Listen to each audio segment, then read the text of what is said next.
Hi everybody, this is Shivali Sharma. Welcome back to my channel. I hope you all are doing great and also preparing well. आज हम करने वाले हैं modern history के ऊपर class, जिस पे हमने करने हैं टॉप 500 क्वेश्चन एंड आंसर्स।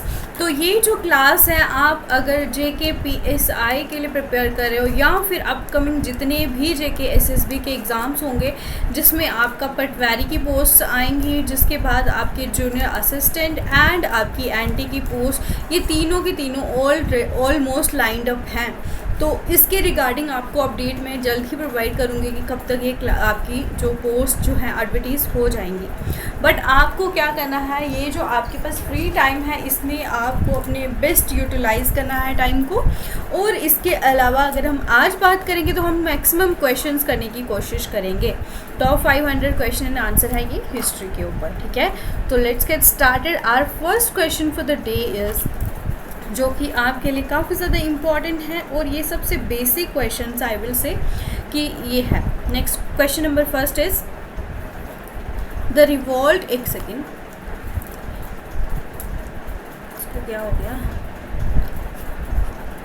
एक मिनट देखते हैं उसको। सबसे फर्स्ट क्वेश्चन है the revolt of 1857 was started by, किसके द्वारा ये रिवॉल्ट स्टार्ट की गई थी।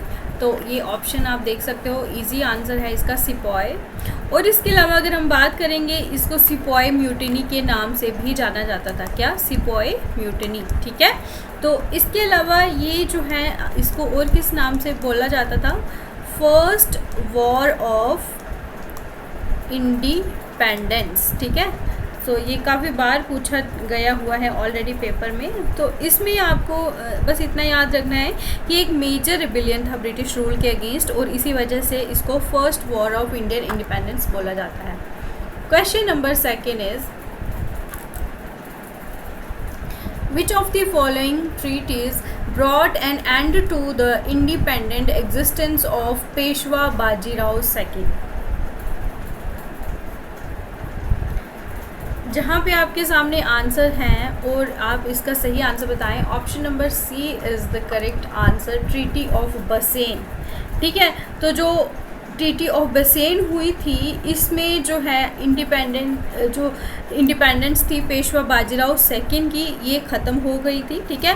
पर आपको याद बस इतना रखना है 1802 में ये ट्रीटी साइन हुई थी, ठीक है। और यहाँ पे जो पेशवा थे वो अभी इसके बाद जो है वो ब्रिटिश कंट्रोल के अंडर आ गए थे, जिसने आपका टोटल अगर बात करेंगे मराठा एम्पायर को पूरी तरह से डिज़ोल्व कर दिया था। इसके बारे में आप एक्स्ट्रा इन्फॉर्मेशन भी पढ़ लेना कि इस ट्रीटी के आउटकम्स क्या थे, इम्पैक्ट क्या था, क्योंकि ये काफ़ी इम्पॉर्टेंट थी।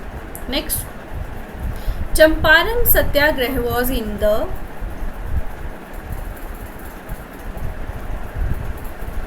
जल्दी से बताना। तो ये भी बहुत बार पूछा गया है। बिहार में था ये चंपारण सत्याग्रह, और ये आपका फर्स्ट सत्याग्रह मूवमेंट था जिसको आपके महात्मा गांधी लीड कर रहे थे, महात्मा गांधी जी लीड कर रहे थे। और ये आपका चंपारण डिस्ट्रिक्ट ऑफ बिहार में ये हुआ था। अगर हम बात करेंगे, यहाँ पे जो नेपाल बॉर्डर के साथ ये पड़ता है ये डिस्ट्रिक्ट, और इसके अलावा इसमें जो लोकेशन थी, एक्टिविटीज़ थी, वो ज़्यादातर यहाँ पे मोतीहारी जो है यहाँ पे हो रही थी, जो कि इसका डिस्ट्रिक्ट हेडक्वार्टर्स था, ठीक है। ये चंपारण के बारे में बहुत बार पेपर में पूछा गया है, तो ये अच्छे से इसको पढ़ के जाइएगा। Next, the first general secretary of the Indian National Congress was,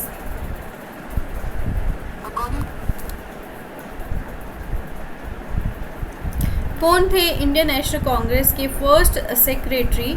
तो ये आपके सामने ऑप्शन है, यहाँ पे ऑप्शन नंबर सी जो है ये कट गया है, तो जल्दी से आप इसका सही आंसर बताएं। आंसर होगा आपका A.O.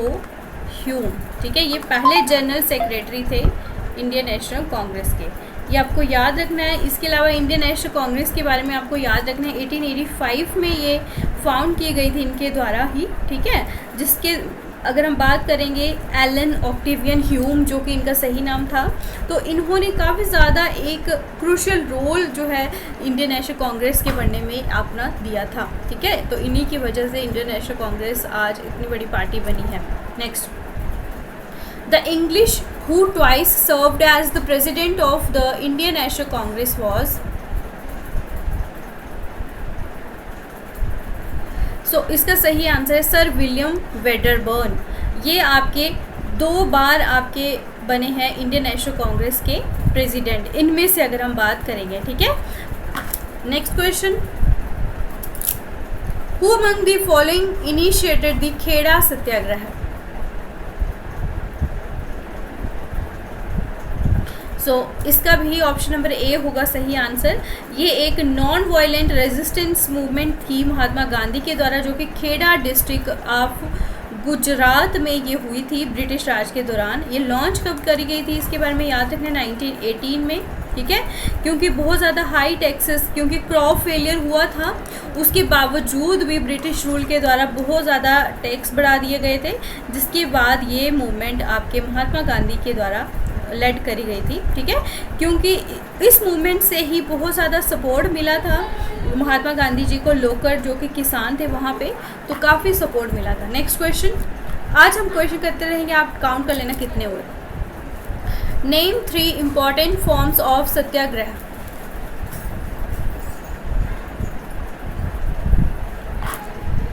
तो यहाँ पे इसका सही आंसर होगा, इन ऑप्शंस के अकॉर्डिंगली देखें 3 पूछा गया है, नॉन कोऑपरेशन मूवमेंट, उसके बाद आपका सिविल डिसोबीडियंस एंड आपकी बॉयकॉट। तो ये 3 इंपॉर्टेंट फॉर्म्स ऑफ सत्याग्रह के 3 इंपॉर्टेंट फॉर्म क्या थे, सत्य के लिए जो लड़ाई हो रही थी, ठीक है, नॉन कोऑपरेट नहीं करेंगे, सविनय अवज्ञा दोनों, सिविल डिसोबीडियंस, बॉयकॉट कर देना ब्रिटिश रूल्स को। Next, the first woman to become a chief minister of any state in India was. आपके सामने ऑप्शंस हैं, आपको बताना है सही आंसर। ऑप्शन सी होगा सही, सुचेता कृपलानी। ये पहली ऐसी विमेन थी जो कि चीफ मिनिस्टर बनी थी इंडिया की। अगर सभी स्टेट्स की बात करें तो किसी भी स्टेट की पहली chief minister that was Sucheta Kripalani. ये बनी थी यूपी की, यानी कि उत्तर प्रदेश की चीफ मिनिस्टर बनी थी 1963 से लेके 1967 तक, ठीक है। काफ़ी important question. Next question, the immediate forerunner of the Indian National Congress was।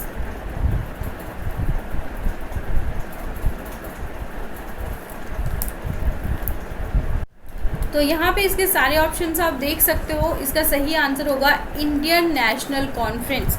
तो इस इंडियन नेशनल कांग्रेस से पहले कौन था, यहाँ पे इसका सही नाम क्या था, इंडियन नेशनल कॉन्फ्रेंस, ठीक है। और इसके अलावा अगर हम बात करेंगे इंडियन एसोसिएशन ने भी काफ़ी इंपॉर्टेंट रोल प्ले करा है इसमें, तो ये आप थोड़ा थोड़ा इसके बारे में पढ़ लेना। Next, which of the following provision was not included in the Nehru report.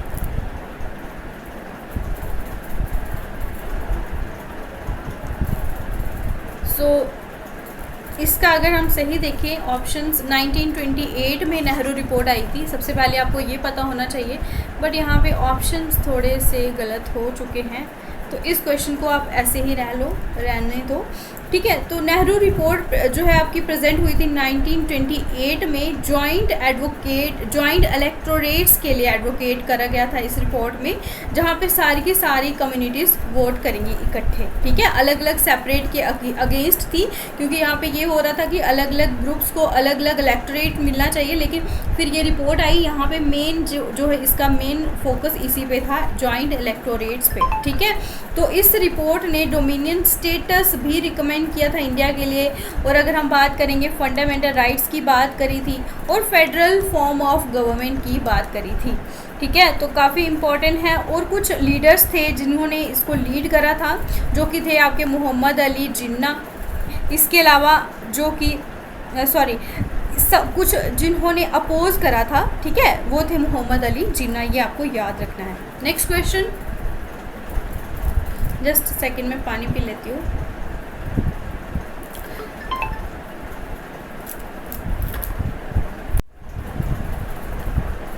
तो नेक्स्ट क्वेश्चन है, Mahatma Gandhi in 1919 decided to launch a nationwide satyagraha against the proposed.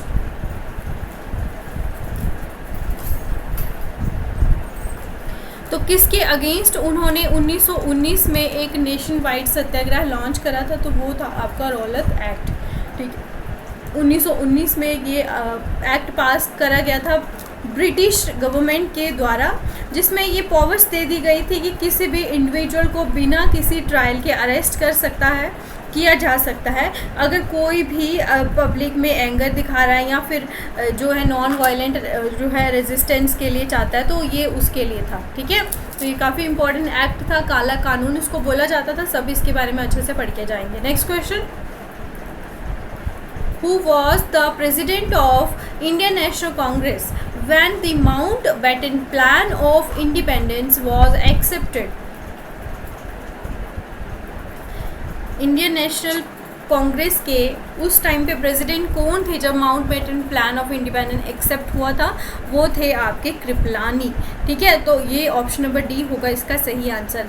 बाकी मुझे कुछ इंपॉर्टेंट काम कॉल आ रही है, तो मैं आज के क्वेश्चंस यहीं तक रखूँगी। ठीक है, तो बाकी फिर आपको नेक्स्ट वीडियो में कंप्लीट करवा दूँगी मैं नेक्स्ट 50 MCQs। तो आज के जितने भी क्वेश्चन हुए हैं उसमें आपका कितना स्कोर रहा है ये कमेंट सेक्शन में ज़रूर बता देना। ठीक है, बाकी मिलते हैं आपको नेक्स्ट लेक्चर में 9 बजे। तो thanks for watching, do like share and subscribe. GK with Shivali ma'am.